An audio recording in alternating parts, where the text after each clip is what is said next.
Nay, may naalala na po ba kayo? Nay, ano po?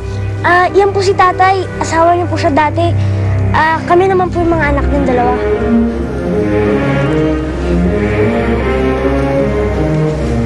Nanay? Mami! Anong ginagawa niyo kay Mami, ha?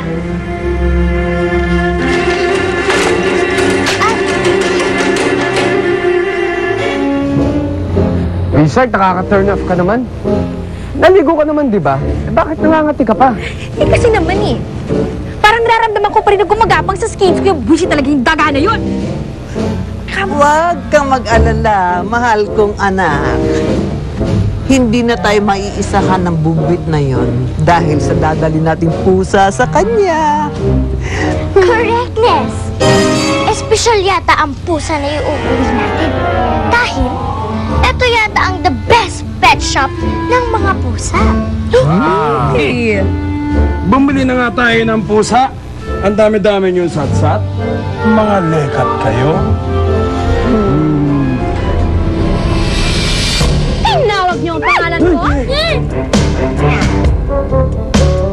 Pinapakita lang naman namin to kay nanay eh. Akin na nga yan?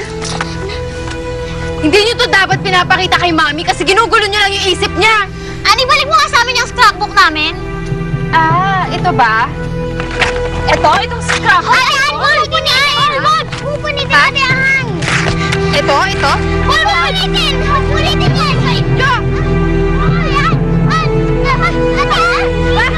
Album! Pictures natin!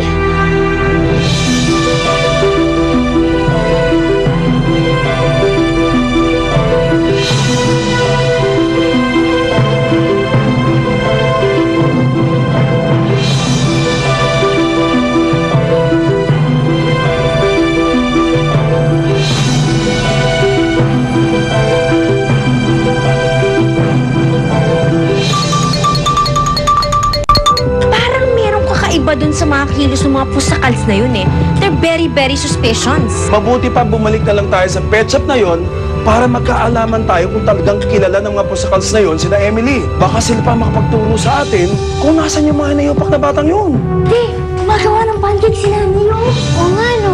Ginugulo niyo na naman ba si Mami? Bakit mo pipilit ang sarili mo sa nanay namin, ha? Aba talagang sumasagot ka pa, no?